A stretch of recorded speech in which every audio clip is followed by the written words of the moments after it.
Hello সবাইকে। আমার না বেশ অনেক দিনের ইচ্ছে বাইরে কোথাও একটা ঘুরতে গিয়ে প্রকৃতির কোনো একটা সুন্দর মনোরম দৃশ্য নিজের রং তুলির মাধ্যমে ফুটিয়ে তুলব। তো সেই মনোভাব নিয়েই আজকে রং তুলি সাথে নিয়ে বেরিয়ে পড়েছি। চলে এসেছি একটা খুব সুন্দর জায়গায়।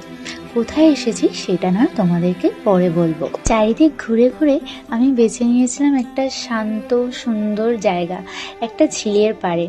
এখানে এত সুন্দর ঠান্ডা হাওয়া দিচ্ছিল, মনে হচ্ছিল সারাদিন এখানেই বসে থাকি।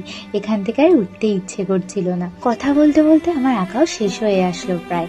এখানে দেখতে পাচ্ছ আমি কিছু পদ্ম এঁকেছি, কারণ সামনে একটা পদ্মের বিল ছিল, কিন্তু সেদিকটা রোদ ছিল বলে ওখানে আর বসিনি, তাই এখানেই কয়েকটা পদ্ম এঁকে দিয়েছি।